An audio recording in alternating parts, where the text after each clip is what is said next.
Hello everyone, welcome to the show. This is Ty the Note with the maker, the romantic Muchiga. It's yet another beautiful day, another beautiful episode to host a couple, to talk about marriage and inspire you to get into the institution of marriage. The reason for this show is to address the issue of marriage, is to inspire people out there who want to get into marriage, but they're looking at marriage as something that they do not want to get into. In our generation, marriage has a lot of negative PR, but guess what? We are here to tell you that marriage is good, marriage is sweet, but you need to go by it in such and such a way. Today on the show, I have a couple. You people have stressed me. Ladies and gentlemen, when are you bringing them? When are you bringing them? When are you bringing them? Before I introduce them, I'd like to talk about our sponsors on the show. Twine Shots, thank you so much for this beautiful space. Thank you so much for shooting these beautiful episodes. And in case you want a car, brand new car, imported car, used car, go to Timothy's Motors. Timothy's Motors is your number one stop center for all cars you need. Any car, name it, apart from private jets. Ladies and gentlemen, joining me today is a couple you have always asked for. Let's welcome Mr. and Mrs. Kitaka. Hi. Hi, welcome to the show. Thank you. It's a pleasure to be here. It's a pleasure to host you. How is marriage moving on? It's beautiful. Beautiful. It's beautiful. Wow. Comments have always been running. Bring Mr. and Mrs. Kitaka, Mr. and Mrs. Kitaka, Mr. and Mrs. Kitaka, Mr. and Mrs. Kitaka. So it's like, let me reach out. And I'm really glad that you've been able to make it. Amen. Yeah. So, tell us, I'm going to let you guys introduce yourselves. I don't normally like introducing people. So I'll let Mr. Kitaka do the honors. All right. Thank you very much. My name is Felix Kitaka. And together with my wife, we host the Kitaka's podcast, where we talk about marriage in an unscripted way. Yeah. But professionally, I'm a software engineer, and I'm doing a lot of research and consulting around artificial intelligence. And yeah, we've been married for, this is where it gets awkward when you have to remember how long you've been married. 3 years. I think we make 4 years in November this year. Yes, we're going to make 4 long years time. in marriage in November. It's a very long time. Yeah. Nice. Me, I just made 2 years. That's a lot. That is a lot. Really? You're still married. That's You haven't Okay. killed each other yet, so that's a good start. Oh my God. All right. And I'm Rukshana Kitaka. And for the record, I am actually officially Rukshana Kitaka. I went through the entire process of changing my name. Yeah. Oh. Officially changed my name, had it gazetted, got a new ID. So that is actually, Rukshana Kitaka. yeah. I had to go the whole 9 years. Wow. There were no in-betweens of, I'm just carrying his name Yes. formality. No, I actually officially changed my name. So there's no turning back, eh? I That know, was my right? declaration. So the Namuimba is out. Yes. Perfect.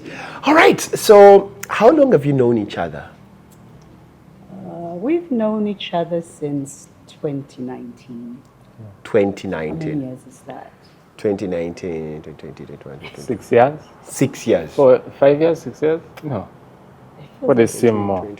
Feels like a long time. We met in 2019. You met in 20, officially, like we officially. officially met in 2019, January. January. That's when we officially met. January 2019, it was a Monday. Okay. I remember the day. Interesting. Do you remember that time? It was lunchtime. Where? It was a lunchtime. It was at his office. Ah. It was at his office. Okay. We could have met earlier, Yeah. but I suppose we're not meant to meet earlier.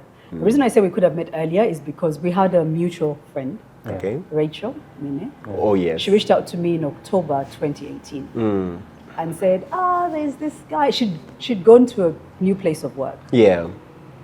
And she called and said that this guy I work with, my colleague, he's really your fan and he wants to meet you. Wow. And I think I rolled my eyes. And this was in October. And I said, maybe I'll make the time sometime. But the truth is, I wasn't planning on meeting him. Yeah. I had no intention of meeting a fan because I think somewhere in my mind and from experience, given the work that I used to do on TV, male fans more often than not really are looking for one thing. They're More looking for often the than other. not. Not all of them. Some guys are well-intentioned. They need mentoring and stuff like that. But Yeah. most of them are looking for one thing. And I think for the longest time, I sort of tried to keep myself away from that kind of attention. Yeah. I was a very private person, despite being on TV. So I said, yeah, I'll see him maybe sometime, but I had no intention of seeing him. Ironically, though, I think it was sometime in November. Yeah. Not even November. I think it was in October. Yeah. So I call her back and I asked Rachel, when is his birthday? And she finds out the details and she tells me his birthday is November 13th. 12th. We got married November 13th, so it's a bit confusing. Oh, yes. It's just one day apart. Just one day apart. So I asked for his birthday and I get him a gift. Huh? What gift did you get him? It was a customized travel map. Wow. Yeah. And had sort of a techie, what's it called? Inscription. Inscription. It said, it's not a bug. It's a It's a fish. feature. It's not a bug. Probably Mr. Kitaka with tech. I know people with tech, they love their tech. Yeah, so I kept the gift in my locker at the office, at the bank where I was working at that time. And I just went on with my life until 2019, January. You bought the gift, Yeah. got it customized. Yeah, got a card from Banana Boat, I remember, signed the card, wrapped it up, kept it in my locker.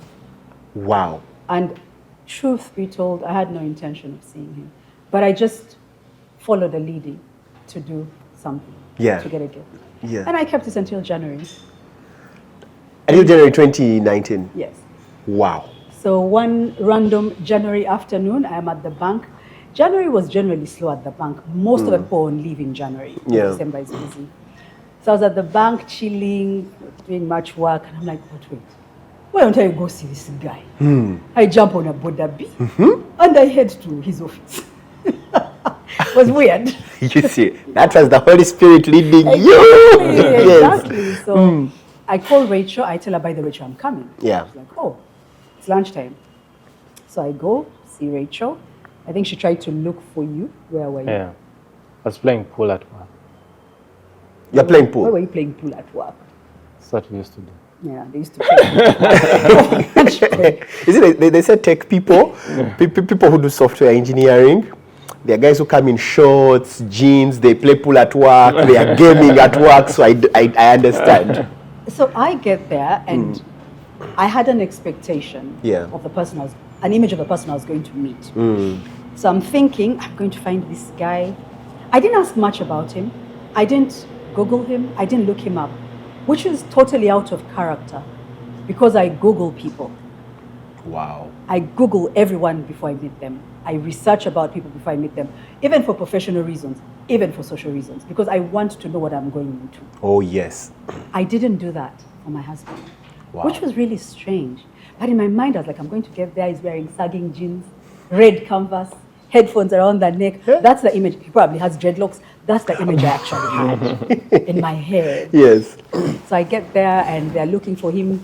He's not at his desk because it was his lunchtime and he's playing pool. So I wait. Different people would pass by, say hi, I suppose because they would recognize me. And I'm waiting. So this gentleman comes from wherever he comes from, and he'll tell his side of the story. Yeah. And he walks up to me, just see a guy bouncing. He has like a bounce. Bouncing, and I'm thinking, oh, this guy must be like one of the senior managers in this place. He was looking sharp, like really, This is really the time sharp. you've not seen his picture. No, I didn't know what he looked like. I had no idea what he looked like. Wow. I just knew the first name. I didn't even have the second name. I didn't even ask for the second name. I just had the first name. I just knew I was meeting a certain Felix. So he walks up to me and he says, hi, I'm Felix Kitaka. With the voice. And I froze. Wow. I froze because one, he wasn't what I expected. I was expecting some young guy. A geek. Young guy who looks a certain way. But he was well put together. Wow. He smelled really nice. He was dressed really nice. Small details. He was wearing very nice shoes. They were black, polished, nice shoes. He was wearing nice gray pants with little stripes, little details, pressed He reminded me of my dad. Like Like, a and Kindo, my eh? dad used to be in the military, Air Force. So I saw him and I saw my dad. Wow. And a crisp white shirt. His hair was nicely like trimmed, like he had just walked out of the whatever. I'm like, damn, he looks fine. Yeah. And suddenly I felt really underdressed. Wow. I felt really underdressed. Yes. But I was like, okay, this is going to be interesting. Meeting Said Fan. Yeah. And he can take on the story from there. Yeah, so the part she didn't share, I first saw on TV, Oh, yes. reading the news. And I don't know, there's something I was drawn to her. I can't say it was a love feeling or something like that. Yeah. But at home, they came to know her as Kabad Kitaka. Kabad Kitaka. Kabad. Kabad Kachla. Yes. What does that mean? Like Chitaka's chick, something like that. Oh, yes. Yes. Even if you're watching news at home with my parents and my sister is there, and she comes on, they say Kabad Kachit. Right? Yes. So it was quite interesting where there was a bond with her in our home before she's even in the picture. And a year before we met, I posted on Facebook and I said I'm Rukshana's #1 fan. Who can connect me? I remember that Yeah. post. Yeah. I remember that post. I took a screenshot and people shared it all over. So I didn't Yes. saw the screenshot. And there were no responses to that post on Facebook. Some people responded, but no one had a okay. connection. Right? Interesting. So a year later, I get into that workplace and I'm working with Rachel. Yeah. And I asked Rachel, oh, you must know her. You should connect me. So when she came that day, it was the first time meeting her. But luckily, I was in my element. The year before, 2018, I was at a very low moment in life. Yeah. I was waiting on God. I was in a house. I didn't have food. I was eating peanut butter and jelly sandwiches for Wow. breakfast, for lunch, for dinner. And around that time, God had come through with that opportunity. So I was doing really well. And so when she comes, we chatted a little. Then I was like, can I give you, walk you out, right? Then I walked her out and we're talking. And I said, can I give you a ride? Time I used to drive a Mercedes. Wow. It was a E320. Hi. And and it was neat. I was very deliberate about branding Yes. and presentation. Yes. And one of the things I knew at that time was you never get a chance to make a second impression, a first impression. Is it? You get to make a second first impression, something like that. The first impression matters. Yeah, so every single day I was always my best. Yes, if you met me whatever day you met me at work, I would be at my best. I would have no regrets. I wish you came on Monday. No, no. So my car was always neat. So I told her, can I give you a ride? It was a hot, sunny afternoon, so Yeah. clearly she would be up the ride. In the car AC, I tell that. Exactly. There's a certain nice perfume German cars always bring out from the AC. It's Yeah. the smell of leather. Yes. That She one. hated it. I loved it. I didn't like the smell of leather. Oh. But I love the leather smell. The Yeah. first time I sat in a friend's Mercedes, I love the smell of the leather. And I knew when I get money, I need to get a Benz and enjoy the smell of the leather. The smell of the leather. Yes. Wow. And I tried to give a ride. And it was a short ride to where she was going. Yeah. And we were talking. But a part of me, I remember I felt a certain connection. It is a connection of someone like you've known for a while, Yeah. right? If I believed in reincarnation, I could have said we knew each other in a prior life, Life. right? Yes. Yes. But I told her, you know what? I feel there's something. We should touch up again and have a chat. We exchanged numbers, and we planned to meet. I think one Saturday. Yeah. Yeah, we met at a place called Caramel. Then it was called patisserie. It's one of those. Yeah, right? it was called Caramel, where exactly? Akashimo. It Akashimo. was called patisserie then. You know, that's the place I had my first date with my wife. No kidding. Yes, There's something about that. it's the place where we had our first date. Yeah. It's the place where I asked her to be my girlfriend. No kidding. Yeah. Wow. That place needs to be investigated. Shout out to guys at Caramel. Yes, and we sat down to talk. She shared her life story. I shared mine. We spoke for like the entire afternoon. Wow. And one of the things I enjoy to do is actually talk. Talk. And I think one of the things we bonded on a great deal Yeah. is talking. Like to this day, we talk every single day. For long hours. We work always together, we talking. live together, we use the same car. So we are in each other's face every day. And I think, yeah, I've said so much. But I think I shared how we met. Yeah, that's how we met. Wow. That's how we met. And like you rightly put it, when I met him, I was in a very interesting place in my life. Yeah. I'd been born again for a long time, but I wasn't really born again. Born again. You are one step in, one step I was out. lukewarm. Yeah. And my life wasn't glorifying God in many ways. Yeah. And one of the things that I loved about our talking, other than the fact that he's naturally a very interesting person, is the fact that he was also quite spiritual in a sense. Yeah. As in, I enjoyed having spiritual conversations with him, but I also enjoyed having the, what's it called? Everyday conversations. He's really funny. He looks too serious, but he's so funny. When you see Mr. Kitaka on X, Kitaka will put out a post, and it will cause controversy. Guys, It's like he has multiple personalities, but when he's in his spiritual element, yes. you just don't want him to stop talking. Wow. It's like, and I've never said this to him specifically, but it's like heaven opens up. It's like a portal opens up. When he talks. And he downloads.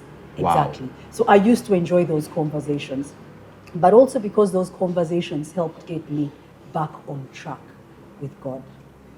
They actually helped me get back on track with God because I was in a dark place. I wasn't living right. And I was like, Lord, I want to get back to that place where my life is all about you. So, and we would have conversations with him and he would talk to me many times and it was God's voice I was hearing. Wow. Like literally, not even figuratively. Yeah. From heaven to my spirit. And that sort of drew us even closer. But also he's the kind of person who would sing ballads, and dance and all. I'm like, I like that I can balance, you're not too spiritual. Yeah. I can connect with you at different levels. The different angles, yeah. Wow. The reason I used to do the ballads, I don't know what the inspiration was, but I got CDs of 80s love songs. Huh. And they used to play in my car all the time. All the time. Ironically, I don't listen to such music anymore. So I don't know, around that, I don't listen to any worldly music now. Yeah, it's now gospel music. Not even gospel, it's Yes, just two gospel worship. artists I listen to almost all the time. Yes, but I used to have 80s love songs. I was in a love mood. zone at the moment. So I mean, she sits in the car, in the Benz. You play like a Kawiki Houston. And Rukshada is like, Vanang, this guy. that was the song I used to listen to then, but I thought it had a powerful message. Yeah. And the lady used to sing that I'll go down with this ship.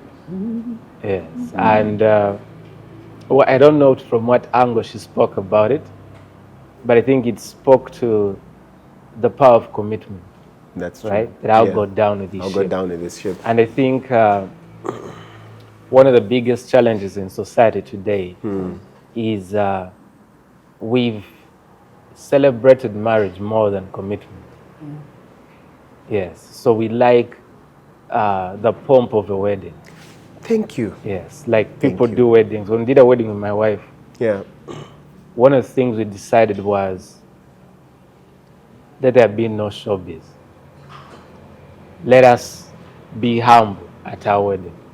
Just don't try to go out. Let's glorify God, right? And the goal was to maintain the focus on the substance of a wedding. A wedding. Yes, and when you ask me, I think commitment is the true essence, right? The journey of marriage is a scary journey because two people make a vow. I don't know if people understand that you don't make any other vows in life. For most of us, the only vow we ever make in our life is a marriage vow. It's a marriage vow. And you have witnesses. You see, people tend to get carried away. They think it's just a party. Yes, they are in church, they're waiting, let's get out of here, right? Let's go for the reception and But you have party. witnesses. Yes. You have a priest, family members, witnessing you make a vow to one another. Now, one of the things I learned in life, every time there is a commitment, there's going to be a testing, right? And every challenge that comes at you is to challenge the foundations of your commitment. Jesus talks a parable about the man who built his house on sand and one who built his house on a rock. On a rock. When the storms came, The sand fell down. the sand fell, but the rock stood. Yeah. And the challenges in life are meant to determine the foundation of a marriage. Is it built on a rock? Is it built on sand? Yeah. Interesting. Now we're going to get into the deeper conversation after you tell us how you brought in the intimacy issues, how you told her that now you like her, and how the love started. Yes. So how did the whole love story begin? So that is interesting. Yes. When I reached out to her and I started trying to pursue love per se, right? I wanted to meet her. Right? She'd intrigued me. Mr. curious. Chitaka, you're not looking for a relationship. No, I don't think I was ready for a relationship. Oh, I yeah. actually also Yes. didn't think he was ready for a relationship. I'd been going through struggling with life, trying to make things happen. I was just catching my breath. Yeah. Things were looking much better. And this lady intrigued me. But also what's powerful, I believe a lot in destiny. Yeah. And more so, I feel like our marriage was destined. Yes, it may make it sound too fancy when I say that, but I'm convinced of that. Yeah. Because when you see how the dots connecting, I couldn't have been that brilliant, right? So, but when I met her, I think when you see people from a distance, Yes. you deal with the image of them. But when you get to meet them, you actually meet the Get to person, know them. right? And the time when I met her, she was going through sort of a rough patch, and I was the voice of counsel in her life, and she loved my counsel, and I enjoyed giving my counsel. Oh, yes. Right? Yeah. And I also enjoyed talking to her. We'd talk call her in the morning going to work, I'll call her at lunchtime, call her at evening from work. So we're talking almost all the time. And the first time she came to my place, should I talk about it? Yeah.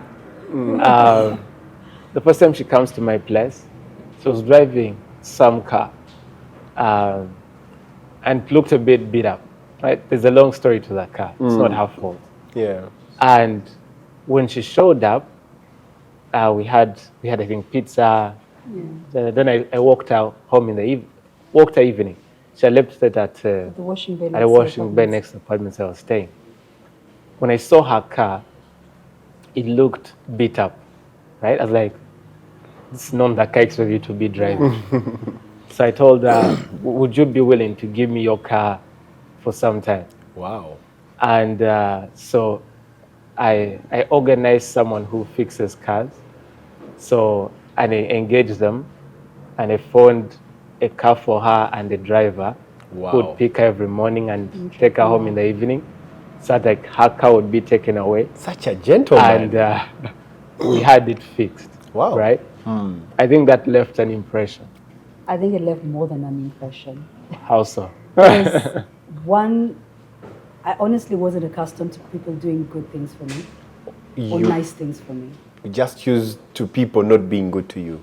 Not that people were not good to me. I think this is above Oh, more yes. than just. I'm above more than that. Yes, but I think also generally speaking, I had generally built my life in such a way that I was self-sustaining. Independent, Exactly. independent lady. I Miss don't Independent. like using that term, but for the sake of this conversation, I'll use that term. Yeah. And also because for the most part, I think I was accustomed to, by observation mostly, that when people do good things for you, they almost expect a reciprocation. Oh, yes. So to ensure that I'm not indebted to anyone, I would rather not receive any acts of kindness. Oh, yes. I So understand. that's how I built my life for Yeah. a very long time, Yeah. self-sustained, even when I needed help. But when he did that, the gesture for me, the gesture of kindness, blew me away. Because one, at the back of my mind, I knew he had no expectation. Okay, maybe I was also being naive, but I came to learn that he actually had no expectation. And I was like, this is very thoughtful. He went over and above, and he never asked for anything in return. Never asked for anything in But return. also around that time, I was thinking a lot about customer delight, right? And the idea of delighting someone. You know, you can go to a certain restaurant and they give you a cup of coffee or tea and also give you an extra cookie you didn't pay for. Yes. Right? Yeah. And that extra cookie goes an extra way of delighting someone. Oh, yes. Right? And I understood, around those times I was thinking a lot about things like love and stuff, the sacrificial nature Yes. of delighting people, right? It is what happens when I keep going to the deep stuff. You will keep pulling me out if you don't want Yeah, me to it's go. okay, it's okay, it's okay. When you think about a believer, someone who's walking maybe in sin and then suddenly finds Christ and commits their lives to Christ, Yeah. it is that love of God that forgives them despite their mess, that breaks them out, that unmerited favor, right?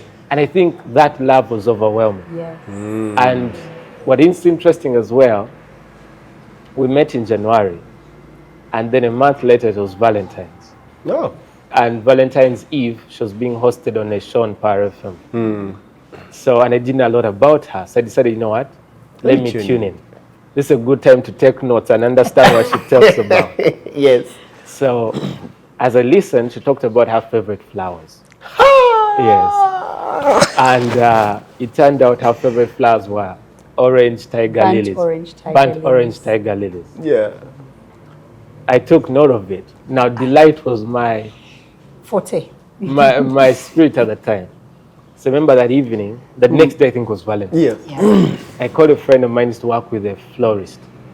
And I asked him, where can I get burnt orange tiger lilies? Connect with someone, but these flowers are imported from Kenya, so they didn't have them in the country. And, but he said they had the white tiger lilies, Yeah. right? I was like, no, I'll have those ones. So I asked him to deliver to our workplace at the time and to just put a message just in time. And so they delivered the flowers and she was excited. But that wasn't the best part. The best part was I had this idea that instead of sending flowers just on Valentine's Day like everyone else does, what if I sent flowers every single week? Wow. Yes. At that time, I was thinking a lot about consistency. Yes, I was trying to be consistent in my life. Yeah. Be consistent in my dress code. Be consistent in my timekeeping. Yes. So I extend that consistency in my delight, right? Yes. And for the length of our relationship, we separated after a while, but for the length of our relationship, the florist used to take flowers every week. Every week on Take a Monday. replace the old ones, change the water, put new flowers. Are you for real? Yes. Interesting. Yes, yes, yes. Wow. I think one of the things about the people that we end up with is, or at least I can speak for myself, is there's always something that you can pick from them. Kitaka is he's not just thoughtful, he's very consistent. He's very principled. And these qualities, and he has a spirit of excellence. Yeah. These qualities are seen in literally everything he does, in the simplest and the most complex of things.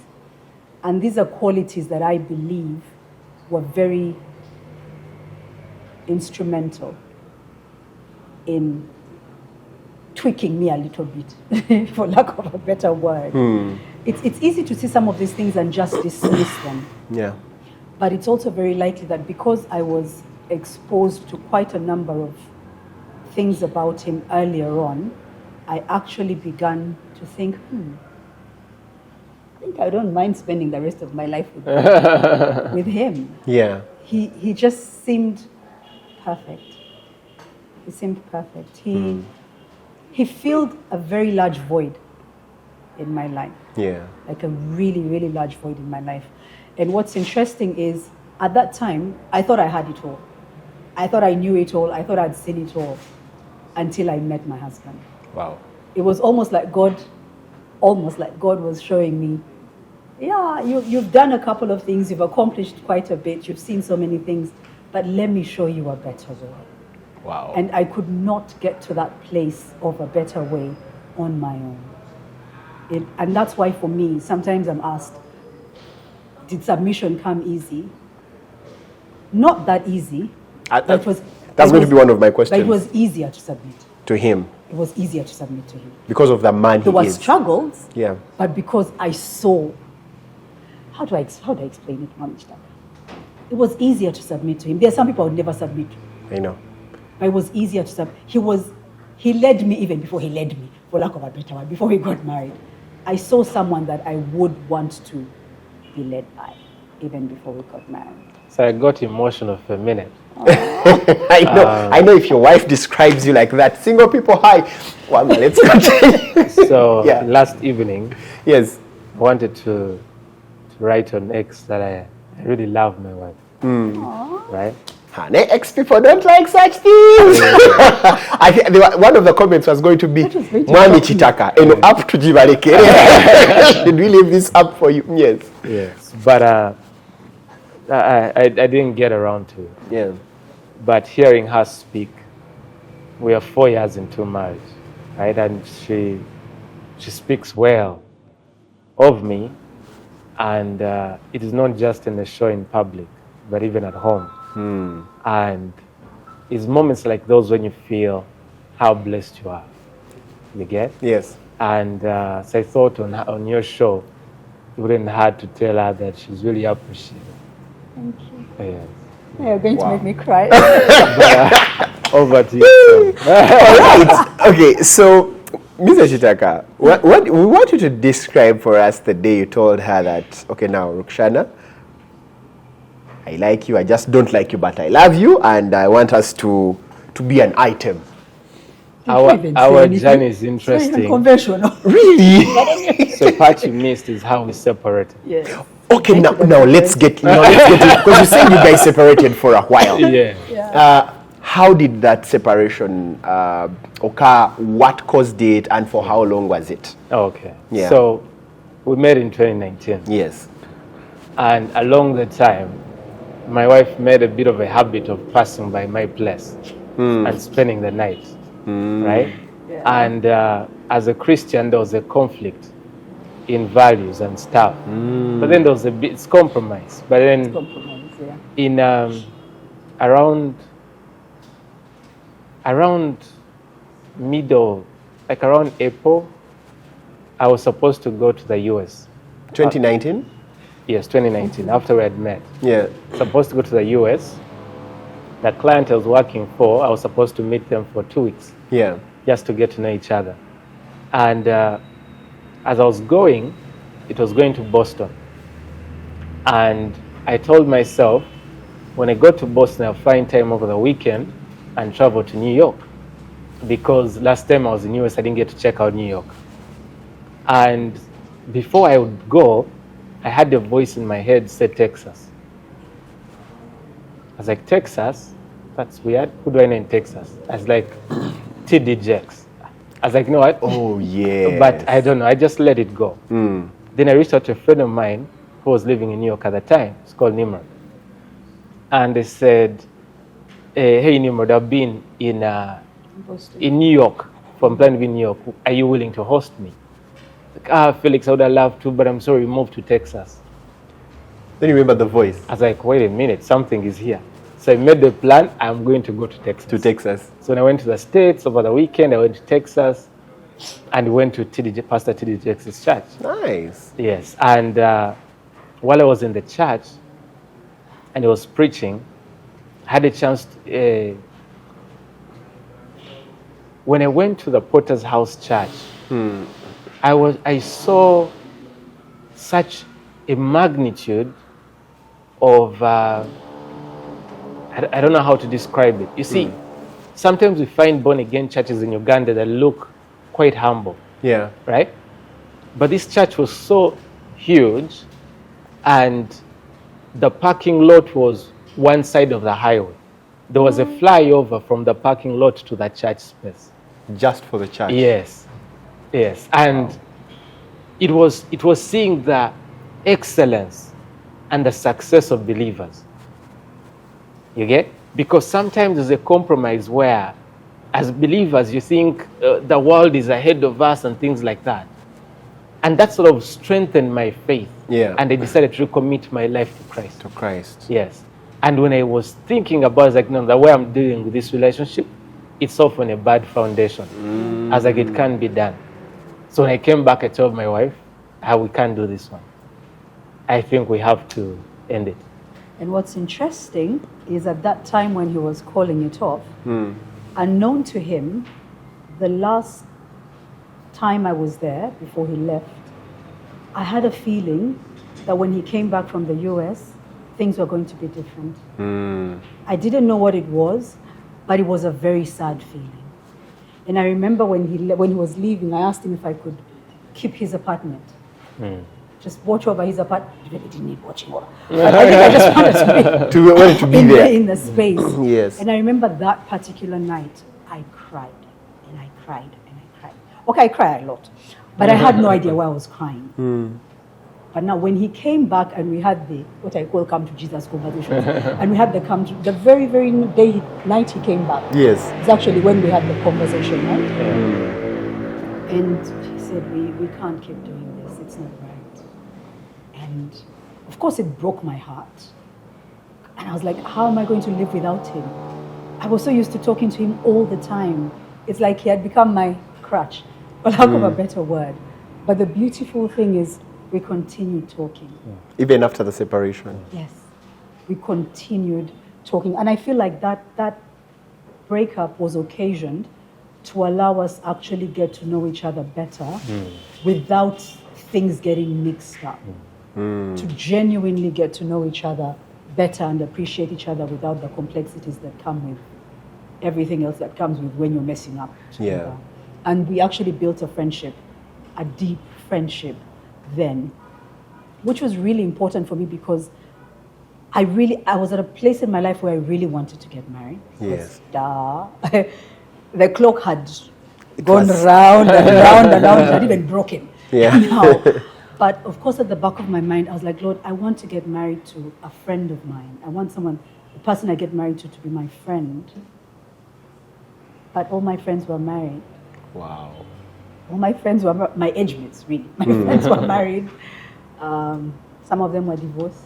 I was like, Lord, where is my husband going to come from? You know, when you're praying, but many times when we pray, you pray and you have an idea how things are going to work out. Sometimes you even hope and think in your lack of wisdom that you can also direct God in the direction that he should take you. But truthfully, Salabagezi. I just couldn't see where this man was going to come from. Yeah. Considering how far off in my life I was. But that time that we were apart and we continued to get to know each other better, we were friends, we walked together, then he genuinely became my friend. Wow.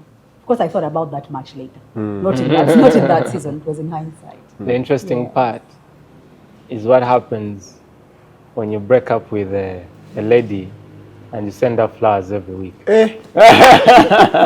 You are too good, Vanna. Once you broke up with a person, block, delete. You will bring back whatever I gave you. One of the things I imagined, if I stop sending the flowers, people in our workplace will know, wait, things over. Oh, yeah. So I decided now keep sending the flowers. The consistency. Yes. Even while we are separated, I'll continue sending the flowers. So she continued receiving flowers while we are separated. I continued receiving flowers every week until they triggered migraines. Yes. Until they triggered migraines. Yes, they triggered migraines. Now, it took me a while to figure that the migraines were being triggered because of the flowers. Because they were coming every week, and tiger lilies take very long to wilt. Yes. By the time they open, they deliver them when the thing is the buds are still closed. Buds are still closed. And by the time they open, I mean, it's a week. I know. And that's when you're enjoying them the most. Now, because they used to come weekly, what I started to do was the old bunch, I would actually carry home in a vase. And then the fresh one would be in the office. In the I office. had tiger lilies in the office and at home. So, but I started getting migraines. And I remember calling my doctor and telling him, I don't understand why I'm getting migraines. Then he asked me, is there anything that's changed in your environment? Have you changed the perfume? And I'm like, no, I haven't. He says, are you stressed? I'm like, no, I'm not stressed. I'm at my happiest, you know? And then I took the lilies home. The first time I took them home, I put them in the living room. And I noticed, wait, I don't normally get migraines from home. Then I got a migraine. Then I thought, and they have a very strong scent. Yeah. So I took them out of the living room and put them on the balcony. And then I noticed that after a while, The migraines reduced. then I figured, this is the issue. So then I called him and tell him, because I told you when I was getting migraines and I couldn't figure it out. So I told him, with Eureka, it's the lilies. And lucky for me, I'd left my job. Yeah. So I was cutting my costs. And I was like, what do I do about these flowers? So when she told me, oh, they cause migraines, it's like, thank you, God. Thank you. At least cost cut. Yeah. Interesting. So for how long was the separation? He got separated in 2019. We got married in 2021. So the separation was from 2019 to 2020.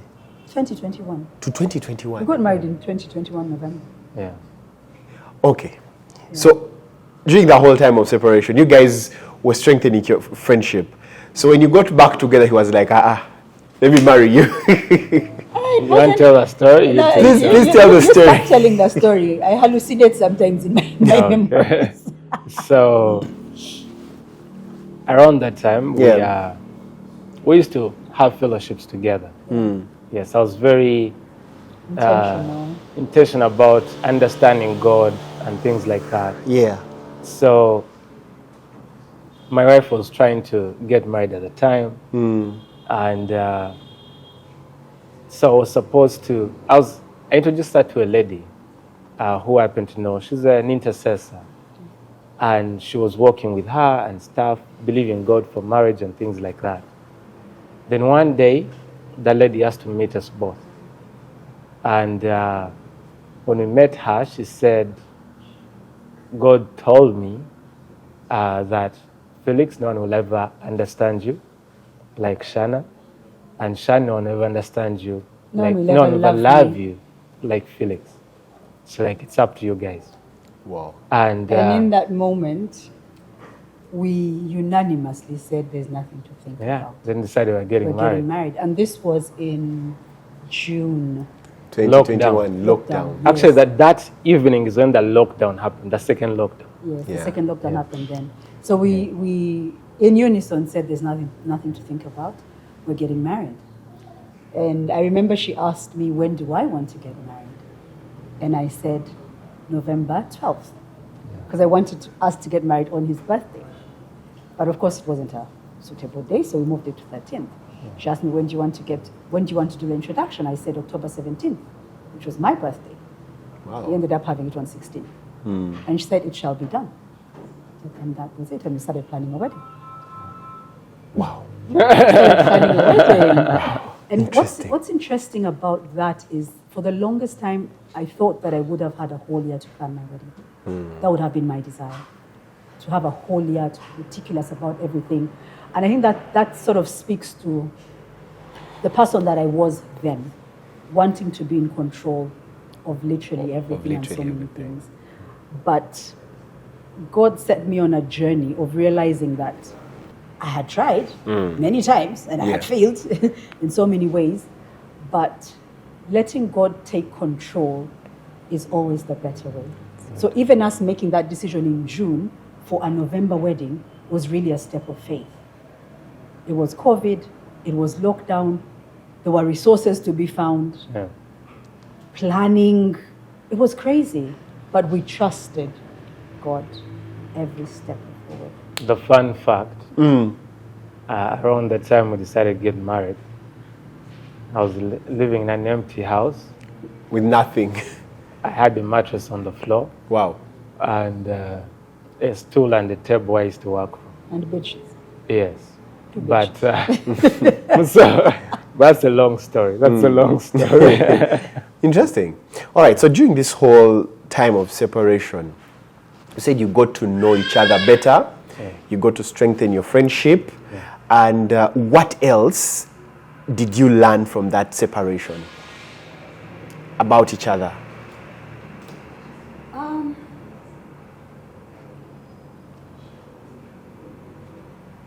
I'll be honest. I think in that season, like he mentioned, I don't know if you noticed he mentioned that I was trying to get married. So I was divided. We had a very interesting relationship. It was very difficult to lie to my husband. That time, my friend. It's like when I went before him, it was always confession time. I just had to confess all the things I was doing that were off or whatever it is, I would end up confessing and stuff. Yeah. So even in that time, quite frankly, I almost got married. To someone else? Yes. I actually almost got married to someone else. Wow. Then COVID happened. So COVID is what locked the person out of the country. God was like, COVID was the best thing that happened to me. Wow. Yes, so I, for a greater part of it, I was still trying to be both here and there.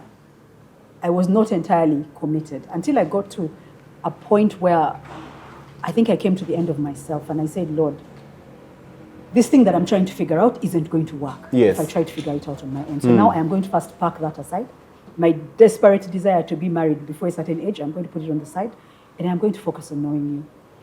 I want to honestly walk with you. I want to live right. I want to be committed to you. And that's why he mentioned that we're in fellowship together. So when I focused on that, I wasn't even thinking about him. My entire focus, 100%, was growing in my faith, getting to know God better. Because I'd been born again, I had been a confessed Christian for a very long time. But I was, for all intents and purposes, a babe spiritually. Like really a babe spiritually. And it was in that season that I was like, Lord, you. All I want is you. The other things can come. Right now, all I want is you. So I spent more time reading the word, praying, in fellowship. And one of the things that I got to learn about him in that season was to see his uncompromising nature and his passion and love for God. Wow. And that was such a beautiful, his commitment actually, that was such a beautiful thing. Yeah. Wow. And I think the main thing around that time, I think, allowed us to build a friendship. Yes, I think we really built a friendship. Genuine friendship. Yes. So that's, I wasn't evaluating her for a wife, right? Just a friend, but this friend I enjoyed talking to quite a lot. Actually, one time she told me, I said, Felix, I'd like you to speak at my wedding. Yes, I remember that. Wow. I told her, I'm sorry, I don't think I can speak at your wedding. I love you too much, and I think that will make your husband jealous, right? Or uncomfortable, something like that. And it was real. Like I had a love for my wife that was not about me desiring her for myself, but I loved her as a person and wanted to see her win genuinely. Yeah. Wow. But you gave the speech as a groom. Indeed I did. Yes. Indeed I did. All right. It's quite a beautiful, it's actually a beautiful, beautiful love story from being a fan to being good friends. Now, let's go deeper. Let's talk about commitment. Before we get into commitment, Shana, you said it was so easy for you to submit to him. what other things made it so easy for you to submit to Mr. Kitaka? Because, like you said earlier on, you didn't think you would ever submit to someone, or it would be hard to submit to some people. But what did Mr. Kitaka have that made you be like, I give you everything? I think the first thing really was his relationship with God. Yeah. He's very committed, very intentional, very uncompromising as far as his relationship with God is concerned. And I desired that. Before that, he had a crazy faith. And my life was devoid of faith, for lack of a better word. Yeah. Because like I said, I had built a system around myself that was self-sustaining. So even though in my mind I would say, oh, God has provided, technically I had built a system to make sure I do not lack in any way. Yeah. So I had shock-proofed myself from the things that ordinarily would shape you, would mold you into trusting God. Does that make sense? Yes, it does. But he had a crazy faith. And I admired that. And I was like, I want to have what you have. I want to have the kind of relationship you have with God. I want to walk like you walk with God. Now, it's difficult to do that when you're not in submission. But more importantly, because of that connection between him and God, it made it easy for me to then, without even thinking about it, be submitted to him, because I was tapping. But like I think I intimated that it wasn't easy. In our first year of marriage, I noticed that he had a very interesting relationship with some of his friends. He has a close-knit group of friends. He had a very interesting relationship with some of his friends. And I noticed that there was a certain place, I don't know if this is going to sound right, or if it's going to make sense. There was a certain place that he would go with his friends, and it's not a physical place, that I wasn't going with him as his wife. There were conversations he would have. There were things he would talk about. There were things they would talk about that I would not go with him. It's almost like if that's a room, if this is a room, right? And there's an inner court. And there are people who have access, but I didn't have that You didn't access. have the access. I was his wife, but I didn't have that access. So there was something I wasn't tapping into. And I was like, but how do other people tap this wisdom from my husband? And I'm not tapping it. But I came to realize that it's because I was relating with him at a certain level. When you relate with someone as your father, you will tap into what that fatherhood brings. When you relate with someone as your friend, you will only tap as far as The what friendship can brings. bring. When you relate to someone as someone who has authority over you, then you will tap into a deeper place. Now, I didn't have that. He was my friend. He loved me deeply, and I loved him. But there was a place I wasn't getting with him. So I wasn't tapping into some sort of anointing that I wanted to tap into. And I can't say that it was that I just woke up and I started submitting. No, I needed to get to that place of recognizing that while he's my friend and he's my husband, but there's another office, for lack of a better word. I can relate with him as my friend, I can relate with him as my husband, but I need to relate with him, I'm using this word very careful, as my Lord. And I pick that word very, very carefully. Yes. And it took me a long time to get to that place. Yeah. Probably because of familiarity. But what shook me out of my space of familiarity was seeing other people tap into that space. And I was so close. It's like when you're so close to a well and you don't have access to the water, but other people who are far out can come and drink from that water. but you're at the well. Yeah. I get it. But for me to even get to that place, I needed to also get deeper in God to be able to appreciate what I had. Wow. And to be able to see his position and his place in my life. Because we talk about relating with God, we talk about loving God, we talk about serving God, but how can I say that I love God and I serve God and I'm submitted to God if I cannot be submitted to the person that I physically see? Except familiarity stops us from submitting to the people that we see.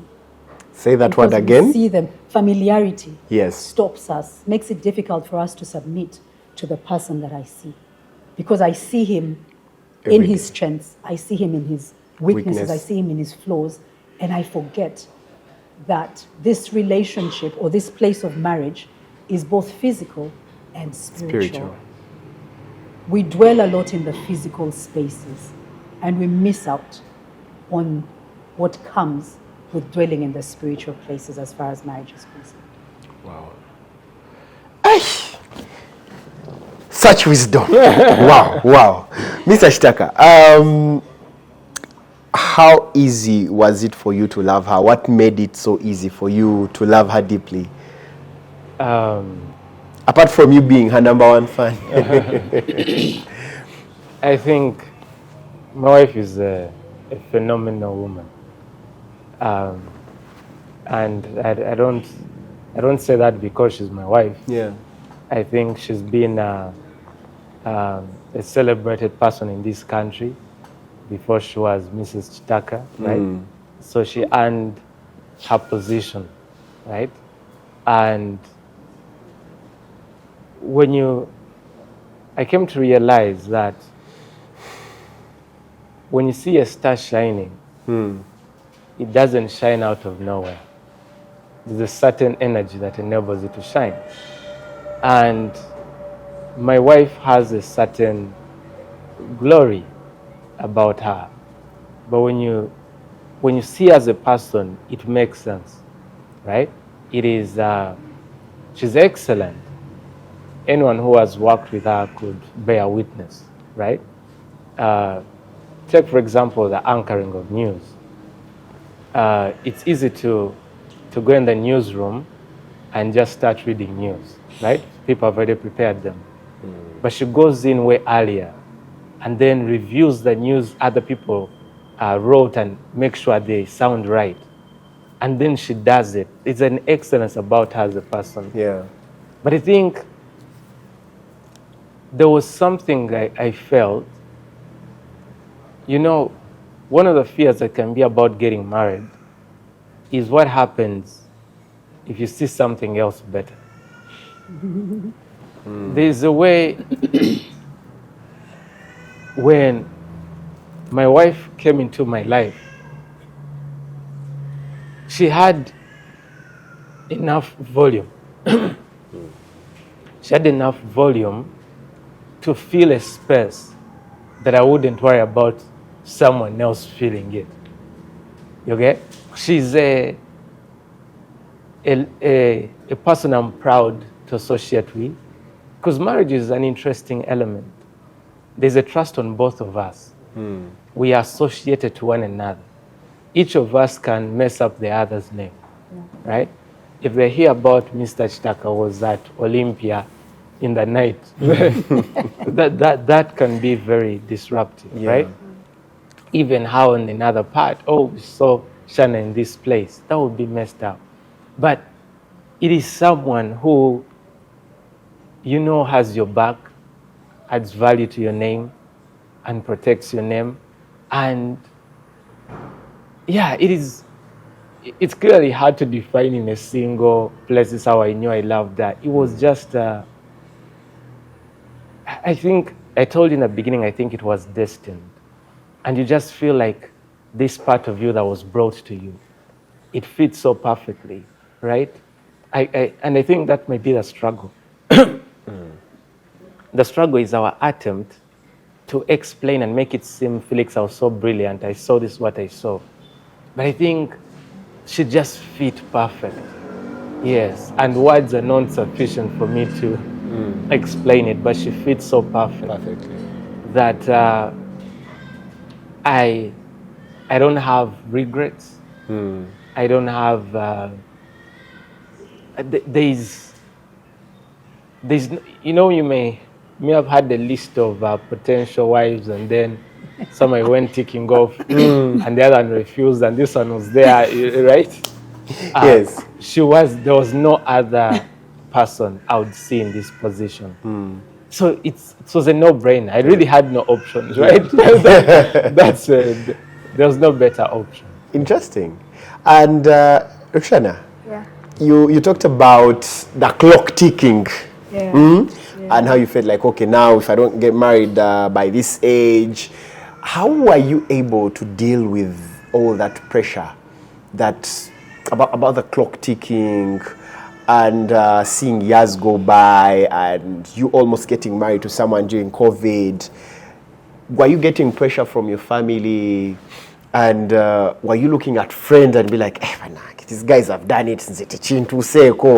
How are you able to handle all that?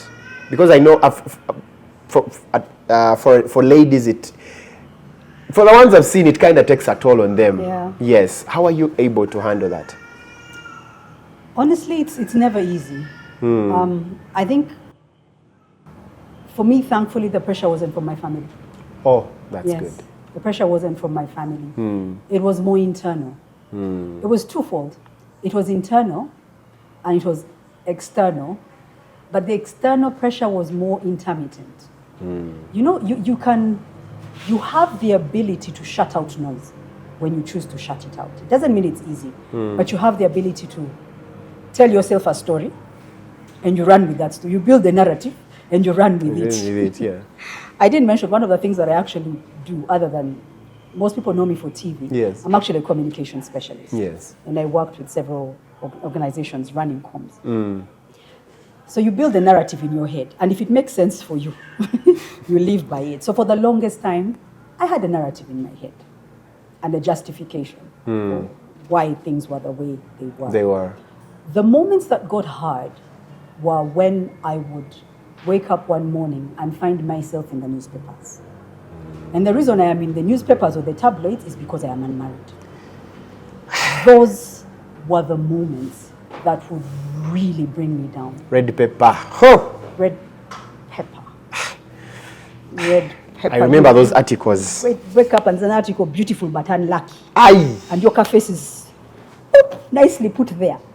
And you're like, Lord. Because what happens is you can only shut out noise for so long. So you let these things actually get to you. And it's easy to let these things get to you if you're disconnected from from the source of truth. The reason why these things got to me is because, like I said, at that time I wasn't walking with God. If I had been walking with God, I would have encouraged myself in the Word, in Scripture. I would tell myself, Roxana, God holds the times and the seasons in His hands. Forget what the tabloids are saying. Yes. God has a plan for you. It is good. It is to prosper you, to give you a hope and to give you a future, and not to harm you. Not to harm you. He is God. He knows you. Those things were not top of mind, eh?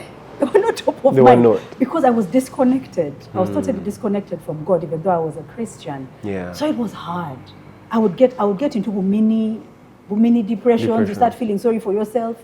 You start thinking thoughts. You're like, imagine now if this had happened. Now what the other guy, and then you go, and then you get really, really low, and then you have to pick yourself up because life has to move on. And what would happen inadvertently in some of those seasons is that's how you end up in relationships that are not right. Because you're like, okay, maybe this relationship will lead unto the altar. And it doesn't, because guess what? That's not the plan that God has for you. But because you're trying to orchestrate things, you end up messing your life up. And I had a bit of those moments. I really had a bit of those moments. I look back at them now and I realize that even having gone through what I went through in that season, while it was unnecessary, it makes it easier for me to empathize with people who are on a journey like the journey I walked through. and I am able to encourage them and speak to them about the importance of waiting, difficult as it may be, but also to take it a step further and show them the better way to wait. And you cannot wait, in my considered opinion, outside of God. We do not have that strength to wait outside of God. We just don't have it. I know for a fact, because I have been there. So when I speak to young ladies, I understand what they're going through. I understand their concerns of, I am 30. I encounter 25-year-olds, and they are worried, sick. I'm like, you're 25. I do not desire that you get married at 43 like me, but 25. You are still a baby. You're still a child. I know. And even having crossed this side, I'm like, I don't think you're actually even ready to deal with marriage. Because marriage has its... Marriage is work. Marriage is work. Marriage requires a certain grace and anointing to deal with it. And I don't think that at 25, but that's just me speaking. Yes. Someone actually mentally is ready for it. It takes a lot of muscle. So, yeah, it wasn't easy for me. But thankfully, I didn't have family pressure. It was more internal. Then I got to a point and I shut it off because I realized I can't keep doing the same thing over and over again. I can't keep returning to my vomit. It just doesn't make sense. So, put this aside and seek God. Seek ye first the kingdom of God and his righteousness. The rest shall be everything else. Not some, everything else will be added unto you. And that's a portion of scripture that was introduced to me by my husband, because that is how he was living his life. Wow. And I said, God, I am going to seek you. Everything else doesn't count. And when the time comes, it will come. And that's why when he mentioned that I told him I'd like him to speak at my wedding in 2021, because I was walking with God so closely, I was persuaded beyond reasonable doubt at the start of the year that I was getting married that year. I just didn't know who the man was. I didn't know where he was going to come from. I didn't know who he was. But I trusted that my God is sufficient enough to bring the right person at the right time. So when I spoke to him and I told him, I know I'm getting married this year, and I want you to speak at my wedding. I don't know who the husband is, but I want you to speak at my wedding. But I knew I was getting married that year. Wow. The interesting thing is, when I was younger, I had some Christian friends. I thought they were too spiritual. They're praying for husbands. I'm like, really? Who's praying for husbands?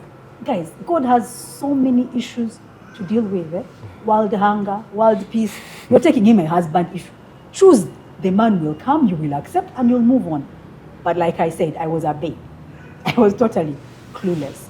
But now I understand the value, even having gotten married to the person I got married to, the value of praying for the person you end up with.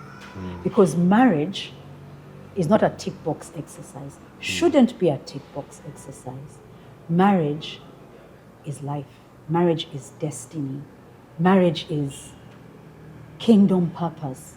So it can't just be that the guy who shows up at your door because he looks nice, he talks nice, he has a good job, he knows how to say praise God, is your husband. I honestly don't believe that.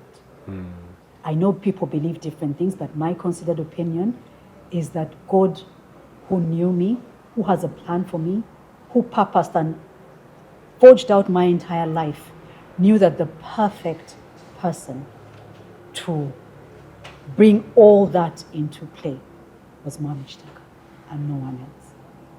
And that is why I honestly believe that people need to pray for their marriages, for their husbands, for their spouses, so that they do not end up being unequally yoked. The first time I encountered the idea of being unequally yoked, I thought it was really just about born again, not born again. But you can be two Christians who are extremely unequally yoked. Two very well-intentioned good Christians, but unequally yoked. And I know beyond reasonable doubt, having been married to my husband 3 years, 4 years now, that it's a perfect yoke. I know that beyond reasonable doubt. Wow. Hey! This deserves a standing ovation. Over to you, Mr. Kitaka. Why do you think it's so hard for people to commit in our generation? Because, man, we're in a generation where, man, commitment is hard, man. Marriage has negative PR. Men have commitment issues. Ladies also have commitment issues. What do you think is the main reason for people not committing, and what can we do to see that people now fully get back to those days where they are so committed like you are? It's an interesting one. Do we really believe people those days were committed? Marriages lasted longer. I mean, That's an interesting one. Are they lasting because of social pressure, or they are lasting because of commitment? That is different. yes. Back then, society had this person's son, this person's daughter. Yeah. Did you see what they did? Guess what? Say what? Right? People didn't have the exposure people have today. Today are watching Netflix, watching YouTube, exposed to different ideas. Yeah. So that the situation of people today is different situation of the people before us. So, But the common consistency is human nature. And you need to understand human nature to understand everything. Now, a person is made up of three parts. There is the spirit, there is the mind, and there is the flesh. Now, this flesh has a mind of its own. It has its own desires. A man who is alive in the flesh, you find a married man at a campus hostel, a man in his 50s, at a campus hostel, 50 years old, parking a nice car, and he's trying to wait for a chick who has refused to pick his call. You get? happens a lot. That man cannot be in his proper mind. It means that flesh of that man is overwhelming him. The desire for something is so strong he cannot control himself. You see? So most people have not conquered their flesh. Yes. Because you have to realize most of the things people are exposed to, they actually continue to feed the flesh. You find the things they're watching on X, for instance. I spend time on X. But look at the things that trend. Yes. Nyash. If there are some nudes that came out, they'll be trending. Yeah. Now I want you to think about it. If your exposure is things like that, how are you going to be committed at home? That's the man who sees the wife's friend coming and his brain has ideas. Yeah. He's going on the road, he's like, who's that one? You see? And I believe the difference between the generation now and the generation before is that there are more things that are feeding our flesh. And it takes more spiritual growth to conquer the flesh. Like, for instance, my wife and I built a practice of fasting every week. So no week goes by without fasting. It may go by, but it would be really something came up. But it is understanding that when you fast, you weaken the flesh. I'll give you an example. There was something I was struggling with as a believer, and I felt this was not proper. And it puts you in a very uncomfortable state. You're like, I know God, but am I doing these messed up things? And no matter what I do, I say, no, I don't want to do this again. And then you find yourself doing the same thing you didn't want to do. And I remember I was hearing about fasting. I was like, what is this fasting thing all about? And in particular, dry fasting. I tried to read the Bible on fasting. It didn't have a lot of material. But I had an insight. Instead of trying to learn and find why it's important, how it will help you, why not just do it and arrive on the other side and see what came of it? So I first tested a dry fast, for about 2 days. No food. No food, no nothing for 2 days. And then afterwards, I decided to try it for 5 days. Wow. 3 days, nothing. The last 2 days, only water. And what was fascinating is that when I got out of it, the thing that seemed to have power over me, I didn't even remember. I broke free. Wow. And that for me cemented the conviction that this flesh has to be fought. Yes. You can't be eating all your meals, breakfast, lunch, and dinner every single day of every year, and you think your flesh won't be strong. You get? And when you do that, you start to now see other things. Remember, the flesh is speaking to your mind, but the spirit is speaking to your mind as well. So whatever you feed is what you hear from. You get? And I think the struggle with commitment is people are trying to be committed, but they're allowing their flesh to still be fed. You get? That's why my life is so disciplined. I was in a WhatsApp group of friends I used to go to school with.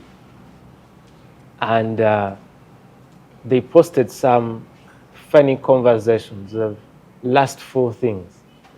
And I said, guys, these things are not good. Can you help some of us? They refused.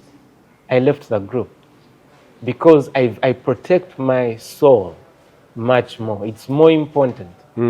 If someone was affecting my soul, I'll kick you out of my life. Yeah. Yes, it's a simple idea. Knowing that if you want to be the best version of yourself, avoid the world and the things of the flesh because they'll pull you down. And by creating that life where you protect yourself, you connect more to your spiritual element, where the strength of commitment also comes from. Wow, wow, wow. And so that means that for people to be committed, they need to fight the flesh. Because what you've talked about, man, the times I go over the weekends to pick my sisters from campus and we are going home in Bara, and the cars you fight, you're like, you get, and they keep on telling you all these stories and all these stories. Interesting. So there's something you mentioned earlier on, that 24/7 you're with her, you do everything together. There's that thing, there's one that goes around that when a couple are always together, 24/7, you guys tend to grow fond of each other, but you need to give yourselves time to miss each other. You get used to each other, and there's nothing new. How is it for you guys? How is it for you guys? And allow me to speak to that. I realized I used to struggle why people's marriages were different from ours. But then I realized that there is not. You see how we have different tribes, and each tribe has a different culture? Yeah. Even in marriage, people have different cultures. Yep. And I was able to think about 3 kinds of cultures through which marriages operate. And the first one is a transactional marriage. There are many people whose marriages are transactional. The man knows his business, the woman knows her business, and they don't have to be friends. They operate. Just have to do their bits. They are committed. If the man doesn't leave food at home, there's a problem. They'll even go to the clan members and complain. You get? If the wife is not giving birth to children, that is a big problem. Because it is sort of contractual. There's an agreement. What I bring to the table, what you bring to the table. If you don't meet to the end of your bargain, there's a problem. They don't meet my end of the bargain, there's a problem. It is that sort of what you call a traditional marriage, right? It is you don't do things because you love the woman. You do it because it's your responsibility, right? Now, there's another element to it. there's sort of what you'd call the connection marriage, right? Where actually people, love came into the picture. Where a man would love his wife, or the wife would love her husband. And because of that, if the man didn't bring food at home today, she would, okay, it was a bad one. He tried, it just didn't go well, right? Or if the wife falls short in certain area, okay, my wife struggles in that area, it is okay, right? Now, that is another version. But in that one, also there are certain problems. There are people who exploit that construct. So you can find women who build relationships in a friendship, then you find a man does not meet his responsibilities, right? And then you find it's just sort of freeboarding on the lady, right? But the sort of marriage, that sort of the culture of marriage my wife and I subscribe to, it is a one of oneness. The Bible speaks about, for this reason, a man shall leave his father and mother, be joined to his wife, and the two shall become one. One, yeah. Now, I meditate a lot on what being one means. And for me, oneness is that you cannot separate one from the other. You get? Now, because of the culture of our marriage, we've put many things in place that allow us even to be able to spend the time together and it's still okay. You can't be the one in a transactional marriage and then you expect to be together every day. You get messed up, right? But my wife and I, our entire, and it hasn't been easy. You can't imagine just came up and this is how we were doing it. It revolved the journey of sort of surrendering our individuality and become one, right? There's no money that's mine and that's hers. There's nothing. We are one in everything. It's quite a scary situation because if one of us disappoints the other, there's a big problem. Right? So the song I told you about, I will go down with this ship. That's the nature of arrangement we find ourselves in. Wow. Interesting. The money bit. Yeah. Like you talked about the transactional marriage or the traditional marriage where a man is supposed to provide. Hey, a man must provide. And you know, girls, ladies are raised to know that yes, a man is supposed to provide. Yes, men are supposed to provide. When you're in marriage, they say you're one. What is yours is hers, what is hers is yours. But we still have people who have the school of thought that his money is our money. My money is my money. Or her money is her money, but his money is our money.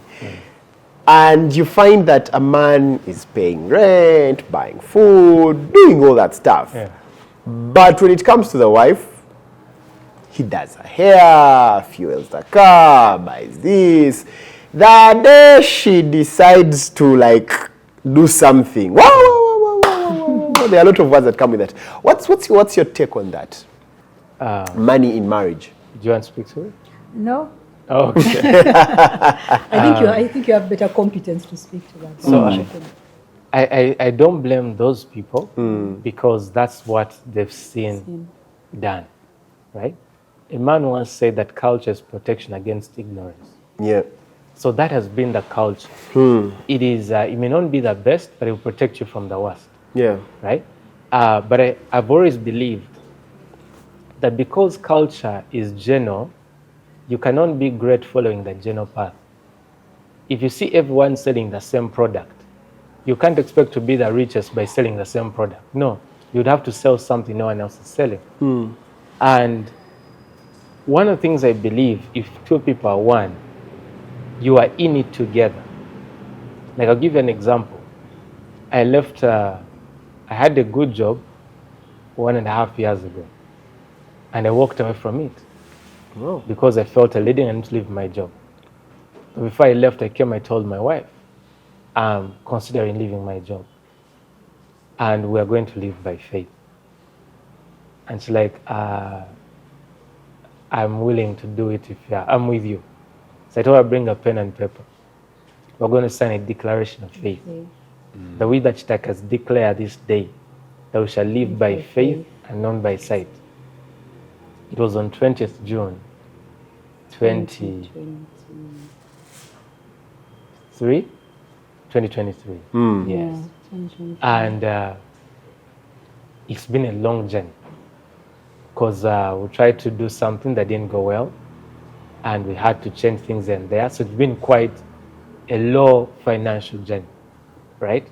And one of the things I'm grateful for the moment because it allowed my wife to really show up, right? Wow. Because when you have money, you can imagine she's putting on a show because you have money.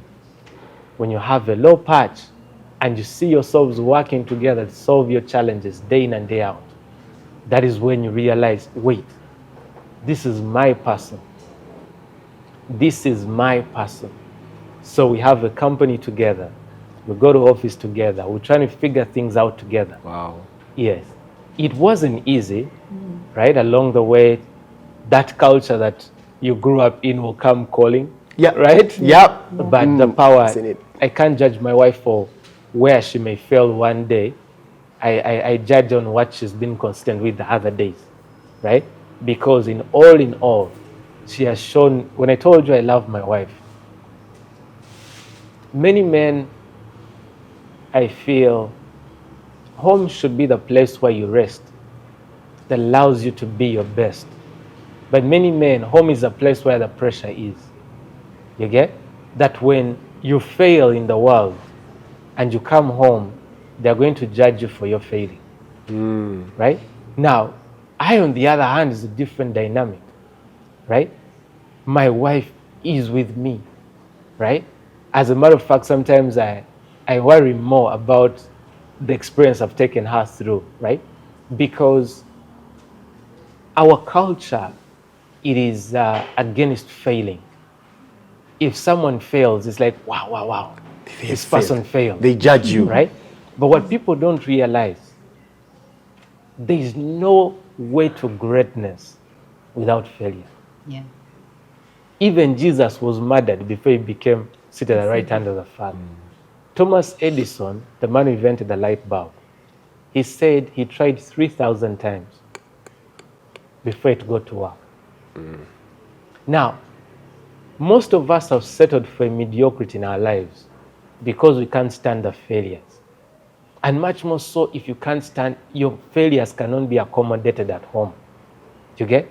Because think about when you're a child trying to learn how to walk. You get up and you fall until you figure out your way, right? Even if you wake up and you're starting a new business, you're going to fail trying to figure it out. I promise you, the moment you started this show, it wasn't as successful the moment you started, right? The time I got 10 views, I was like, you see? But it is that having a support system that allows you, when things don't go well, you can fall for a moment and get up again and walk again, right? And I feel the structure of marriage that pushes for those traditional values is killing men in a certain form, right? But what I'm happy for, that I order in our marriage, my wife and I is with me in the gutter. That's why our company shareholding is 50-50. You see, and that's where things become tricky, right? You may want your wife to be with you through the thick and thin, but in the company you gave her 10%, right? So my wife is 50-50. Wow. Beautiful conversation. And time is running out. But finally, what advice? Because I believe we will have more of these conversations. I've really tapped into that knowledge, and I appreciate the knowledge you have been speaking. What advice would you give to the millennials out there who are not yet married, the Gen Zs out there who are looking at marriage in a different way? Let me give you an example. On X, you see the kind of way people are downplaying marriage. See the kind of way marriage is talked about. What would you tell someone out there who wants to get into the institution and they are reading all these posts on the internet? Men are bad, women this, women. What advice would you do? What advice would you give to someone out there? To the boy child? People are people. Human beings are weak. And marriage is about a maturity. A maturity to see people in ways they may not even have seen themselves yet. Yeah. And that is, I think, the key element. It is when you're thinking about a wife is not a girlfriend.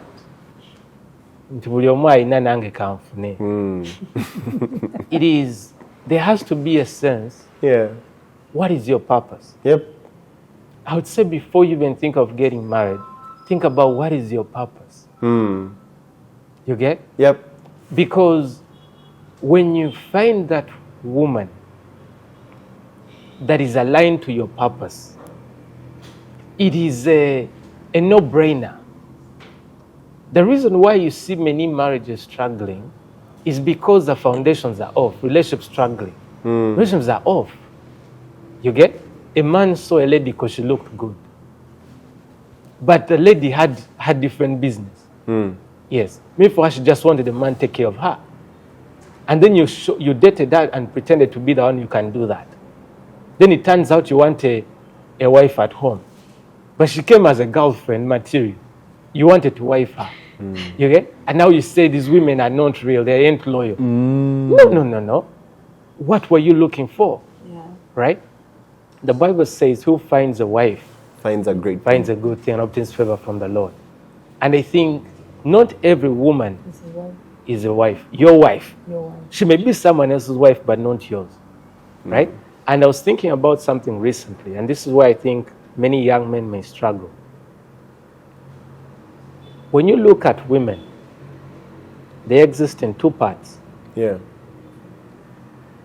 There is the body, and there is the person inside the body. Many women's bodies can get many men excited. And many young men are drawn to women by their bodies. There's a Luganda saying that says, go twale chiro musima bukene. You get? So now people come in the night where they are blinded by the body. The makeup. And even the body shape. And their entire brain cannot think about anything else. And they don't get to see the person. Now, they end up committing to someone they bought through body. And they're like, oh, I don't like this person. This person is terrible. I don't trust these people. Because you didn't look clearly. But if you have the stability of mind to actually look at the person, you'll be surprised people reveal themselves. Wow. But you'll only see if you're paying attention. So if there's any advice to a young man out there, is be able to differentiate the noise from the signal. Right? Be able to see the woman amidst the noise.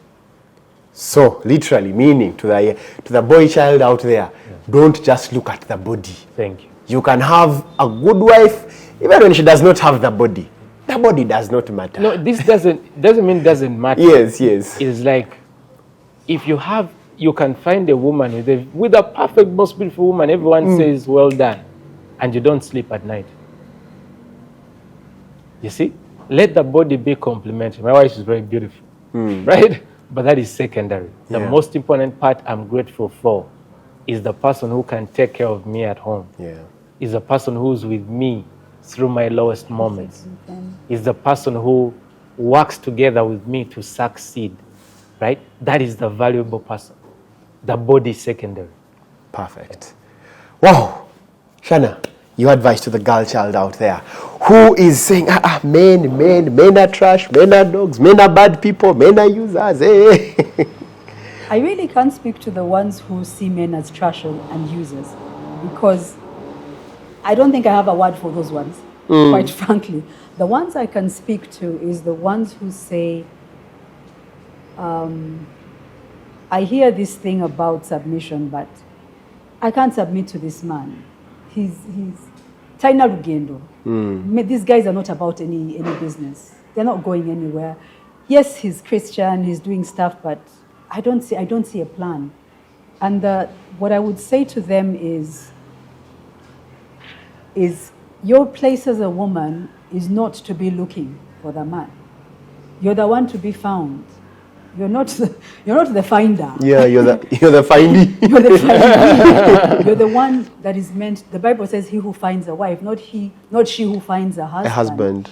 When you think about, was she Rebecca?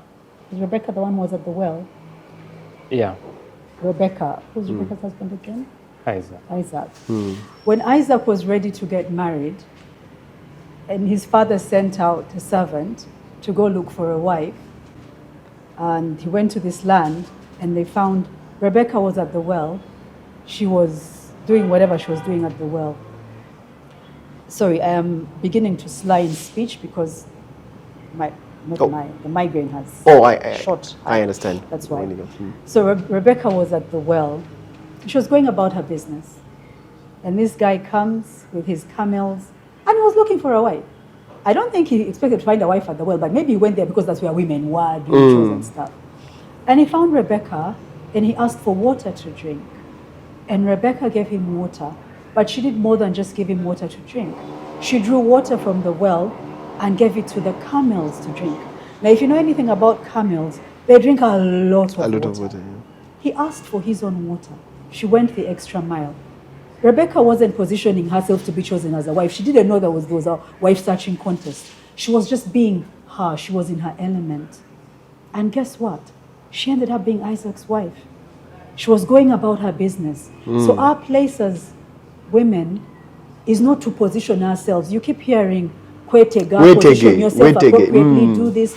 There's so much talk about how you can appropriately position yourself to be found. But that is not, I can only speak really scripturally. That's not in the scriptures. Rebecca wasn't positioning herself to be found. She was going about her business. She was a genuinely nice person. Yeah. She was kind. She was generous. She drew water for him and gave the camels. You see what I mean? She was just being herself. And this guy saw a wife suitable for Isaac. So spend time and focus on being the best version of yourself. And the suitable person, the one who is looking for a wife, will see the wife in you and wife you. You know what I mean? Yeah, I get it. And it will be beautiful. But a lot of the cosmetic things that we do are the reason we end up in the kind of marriages that we end up sometimes. Yeah. So I have put on an act that I am a certain kind of person. Then I get into marriage, and then I allow myself to be myself. And the man is like, this is not what I married. But guess what? That's actually not who you are. You positioned yourself a certain way. Yeah. You faked it till you made it. Now you're in it and you want out of it. It can't work like that. Of course, people get out of it. But my school of thought and what I believe is marriage is for life. Till death do us part when you make those vows. So when you make that bed, you better be ready to sleep in it. Whether you're the man or the woman. If you went because she looked pretty, but you didn't examine her heart, woe unto you. You will be those people that the Bible refers to that it's better to be on the rooftop than to be in a house with a quarrelsome woman. It's better to buy a land with quarrels than to be with a quarrelsome woman. Yeah. So take time. Take time. Yeah. There's no prize for getting married early. It's beautiful to get married early. I know people can say, she's saying that because really for her she got married at 43. But in hindsight, I am glad I got married now. I kid you not. If I had gotten married earlier, I would be divorced. I would probably be one of those women where the man would rather buy a land and get in Kaya. Truth be told, yeah. I wasn't ready for marriage. I really wasn't ready for marriage. Age-wise, I had matured, but I wasn't ready for marriage. So you're better off being ready. Yeah, so that when he comes and finds you, it's a good thing. It's a beautiful thing. Wow, marriage at 43. To you people who are putting necessary pressure. Yeah. The people I get, and This person is 28. Emeka time is going. Ladies, Emeka time is going. How old are you? 28. How old are you? 25. Guys, Ukshana got married at 43 and she's happy. I've never seen Ukshana. I was never happy. I was so miserable. All right, so I just realized yes. we came to you without a gift. Oh, So shall gift you a copy of our book. ladies and gentlemen, that is And we'll autograph it for you after this. oh, thank you so much. So this is a book by Felix Kitaka and Rukshana Kitaka, The Woman's Bait, marital drama series, book 1. So tell us what exactly this book is about. That book, I'm actually glad we wrote it. Yes. We wrote it through a series of posts online and then compiled them into a book. And we documented the real drama we were going through. And why it's beautiful, some of those things I don't remember, right? And yet it was the realest of struggles, right? And us navigating our fights and our conflicts and finding peace. And I felt by sharing our raw struggles, other couples perhaps may read it and say, wait, this is just like us. Yeah. And maybe they can learn something or two and be blessed. So it talks about my journey of faith. Yes. I told you about waiting on God and things like that. Talked about our dating journey, me and my wife. Also talked about our marital drama, right? Also shared some thoughts, philosophies about marriage that I believe could inspire other people. Yes. Right. For some of the things actually I wrote about, my wife gave her side of the story. I gave the woman's perspective because you find that many times some of the struggles we have is because we see things differently, naturally, by virtue of being male and female. So some of the stories, I actually gave my perspective from a woman's perspective. Yes.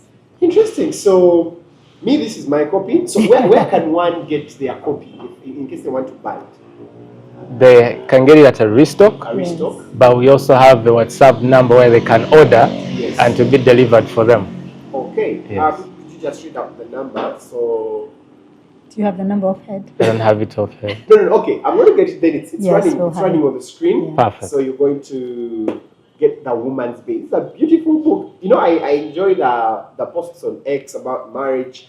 And to you people who are serving Mr. Kitaka, this guy looks like a narcissist. Have a conversation. Trust me, have a conversation with him, and your perspective will change. You see, people judge before actually getting to know a person. I'm really thankful for this book, and I'm going to read it. So you say you run a company together. What does that company do? Okay. Our company is called Audacity. Audacity. Yes. The name comes from two words. Yeah. Audacious and university. University. It was inspired at the time when I got these jobs working for American companies. And I realized I was in Uganda and I could work abroad. And I saw a vision of a world where all dreams are valid, regardless of geographical location. Because I realized most of us feel a certain disadvantage that for us we're in Uganda. But what I saw at the time was that the internet made it possible for us to have the entire world available to us. Right? So we realized, but many people want to get there, but there are many things that stand in their way, right? So we set out to be as a company that our mission is to be the gateway to the new world. Now, this was in 2019. And recently we've had sort of a readaptation, a pivoting of a sort, because we realized that artificial intelligence is actually making that vision much more possible. So right now, most of our efforts is helping people understand the potential of AI, training companies and individuals on how AI can help them in whatever they do. Interesting. So, to all people watching there, you want to learn about AI, your company, or an individual, Mr&Mrs. Kitaka, run Audacity. Guys, thank you so much for coming through. I am really so humbled. I got to host you. Thank you, Thank you for my book. This was nothing but pure knowledge. Pure knowledge. I hope the singles out there have picked, and all the marrieds out there, I hope you've also picked. I appreciate. Also follow them on YouTube. Oh, the Chitakas podcast. So yeah, the Chitakas podcast. So just go to YouTube, the Chitakas, subscribe. There's a lot of knowledge there. That drama. All right, guys. Thank you so much for Thank coming. you. And It was a God bless pleasure. you. Bless you too. Well, this is Ty, the daughter, the maker, the romantic Muchiga. Remember, in case you want to buy yourself a car, get yourself a nice car, Timothy's Motors. Timothy's Motors is your number one center for all cars. We import, we don't export, we import. And in case you want a used car, we have you sorted any type of car you want. For all your weddings, functions, corporate events, Twin Shots, you want to capture nice moments, please reach out to Twin Shots and we'll be able to get to you. Till next time, God bless you and